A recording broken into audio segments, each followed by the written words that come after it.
끝이 아니고 이제부터가 진짜 시작이라는 각오, 또 다가올 지방선거에 대한 걱정, 지금 5만 가지 생각이 다 든다라고 어제 안철수 국민의당 대표가 당 대표로서 마지막 기자간담회를 통해 심경을 밝혔습니다.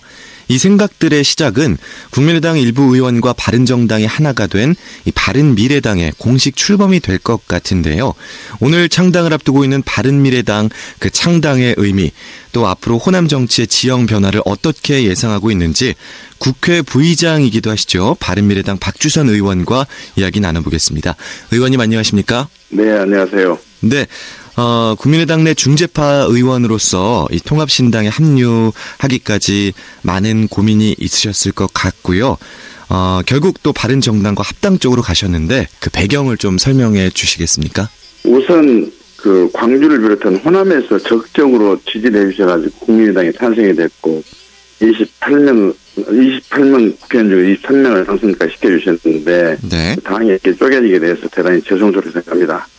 저는 끝까지 분당이 돼서는 안 되고 함께 가고 당내 문제가 있으면 당 내에서 우리 호남이 주도해가지고 고쳐나가자 이렇게 했지만 14분의 호남 국회의원들이 호남끼리 해야 된다면서 거듭단체로 구성하지 못하면서 지금 민주평화당을 만들었는데요. 그것은 거듭단체 구성도 안 됐기 때문에 호남을 위해서나 대한민국을 위해서 일할 수 있는 역할이 거의 없고 네. 또 그다음에 호남 가치를 실현하고 김대중 정신을 실천하기 위해서 우리는 창당한다고 그러는데 그것은 오히려 호남인에 대한 사실은 그 고문입니다. 네. 우리 호남 사람끼리만 모여가지고 지역주의를 배격하고 동서합을 이루기 위해서 큰 정치를 하자고 하는데 호남인들이 그걸 반대를 합니까? 그렇게 하자 큰 정치하고 지역 통합을 이루어가지고 동서합을 이루고 하자면 우리 호남들이 반대합니까? 그건 저는 그렇게 아니라고 봅니다. 네, 의원님 근데 왜 하필 일각에서는 보수를 표방하는 바른정당이냐라는 일각의 비판도 있습니다. 이런 민심은 또 어떻게 받아들이고 계십니까? 아니 저희들은 중도 개혁 실용을 목표로 하는 정당이고 그 네. 중도 개혁 실용의 항아리 속에 보수가 들어오든 진보가 들어오든 우리 당의 이념과 노선에 동의를 하면 문제가 전혀 없습니다.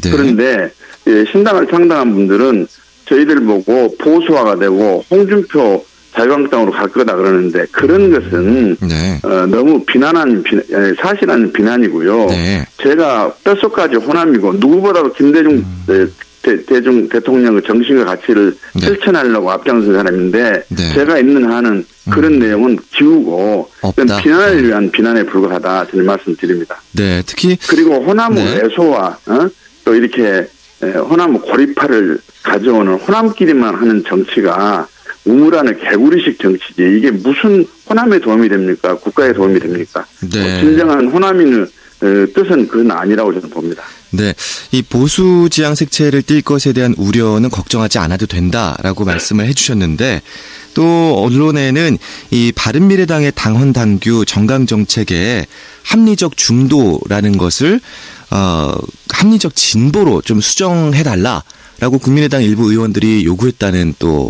이야기가 있었습니다. 저는 그 내용은 자세히는 모르겠습니다만 네. 중도 개혁이라는 이름 하에 네. 보수도 들어오고 진보도 들어오면 중도 개혁으로 가면 되는 겁니다.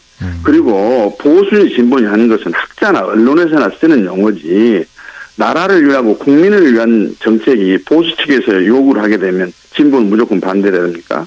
또 역으로 진보 측에서는 보수 정책이 나라를 위해 좋은 정책인데 무조건 거부를 해야 됩니까? 그건 저는 아니라고 봅니다. 그래서 저희들은 중도 개혁 실용을 표방하는 정당으로 함께 모이자 해가지고 통합이 이루어진 거거든요. 네. 그래서 그건 비난에 불과하고 기우에 불과하다 저는 그렇게 말씀드립니다. 네, 김대중 정신을 바탕으로 중도 개혁 실용을 실천하겠다라고 네. 말씀을 해주셨는데요. 이 바른미래당이 오늘 공식 출범입니다. 어떤 의미를 담고 있고 당 노선에 대한 지향점을 좀 설명해 주시면 좋을 것 같습니다. 방금 말씀드린 대로 지금 대한민국 고질병인 지역 감정을 해소를 하고 네.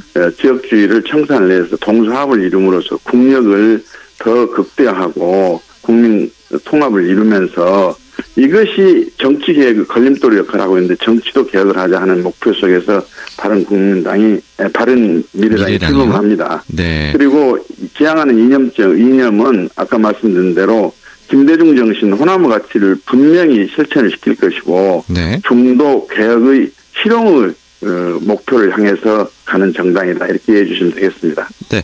일단 당 지도부는 이 박주선 의원과 유승민 의원의 공동대표 체제로 가는 거고요.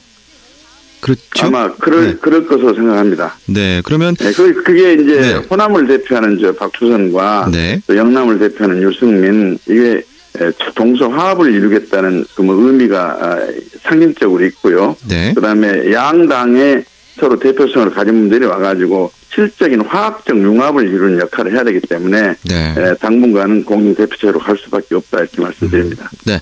다가오는 6.13 지방선거가 또 미니 총선의 성격을 띠고 있다라고들 분석을 하는데요. 호남 정치 지형의 지각 변동 어떻게 예상을 하십니까? 글쎄 말입니다. 지금 더불어민주당이 잘한 것도 있지만 네. 또 문재인 정부 덕을 많이 보고 있는데 더불어민주당이 사실 실상을 끊고 보면 여러 가지 문제가 큽니다. 그래서 지방선거에서 국민의당과 더불어민주당이 호남에서 격돌을 할 것으로 기대를 했었는데 이게 민주평화당과 바른미래당으로 쪼개지다 보니까 전력이 약화된 건 틀림없습니다. 그러나 민주평화당과 바른미래당에서는 어느 당에게 손을 들어줘야 할 것이냐 하는 냉정하고도 차분한 분위기 속에서의 새로운 평가가 호남인들이 내릴 것으로 저는 보고 있기 때문에 저희 당에 지지를 해 주실 것을 믿고요. 그러면 이제 우리 문재인 정권이 평창 동계올림픽이 끝나게 되면 안보, 경제, 외교 여러 문제에서 민낯을 드러내게 되고 지지율 하락이 예상이 됩니다. 그러면 역시 저희 바른미래당과 더불어당이 해볼 수 있는 게임이 되지 않겠는가 이렇게 조심스럽게 관측을 합니다. 네. 그럼에도 불구하고요. 일각에서는 결국에는 또 양당 체제로 가고 있다라는 회귀 가능성 하는 추측 보도가 나오고 있습니다. 이에 대한 의견을 좀 분명하게 밝혀주시면 좋을 것 같은데요. 저희들은 다당제 민주화를 이루고 다당제에 의한 협치정치를 만들겠다는 것이 입만 열면 다짐을 해왔고 약속을 해왔습니다. 그래서 자유한국당은 곧 소멸될 정당인데 거기하고 무슨 통합이 있으면 무슨 연대가 있겠습니까? 네. DNA가 다르기 때문에 생각할 수도 없는 문제입니다. 자유한국당은 곧 소멸될 당이다. 그렇습니다. 네. 그리고 민주평화당은 솔직히 내부에서 지금 더불어민주당에 가기 위한 하나의 전략으로서의 징검다리 수준의 당을 만들었다는 여론이 많이 있습니다. 네. 아마 더불어민주당의 이중대 역할을 좀 자임한다고 하는까지 내부적인 비판이 있는 것으로 알고 있는데 이제는 호남 정신과 가치를 실현시키고 또 호남이 주도하는 대한민국 정치를 이끌어 보려면 작은 수지만 다시 결합해야 됩니다. 저희들은 바른미래당은 문호를 열어놓고 네. 민주평화당에 계신 분들이 교섭단체 구성도 안 되고 그런 역할도 하기가 어려우니까 네. 다시 들어오라고 함께 하자고 이렇게 제안을 합니다. 네. 그리고 지금 말씀을 들어보면 결국엔 다당제 속에서 자립할 수 있는 그 존립에 자신이 있다라고 들리는데요.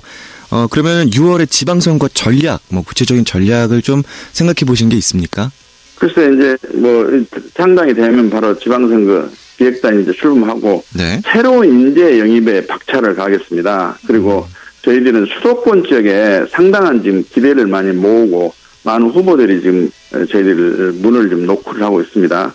그래서 수도권에서의 우리 바른미래당에 대한 가능성이 확 열리면 호남에도 그만큼 크게 그 가능성이 평가받을 수 있을 것이다 이렇게 생각하고 있기 때문에 인재 영입에 중점을 두고 있습니다. 네, 오늘 말씀 잘 들었습니다. 고맙습니다. 네, 감사합니다. 네, 바른미래당의 박주선 의원과 이야기 나눴습니다.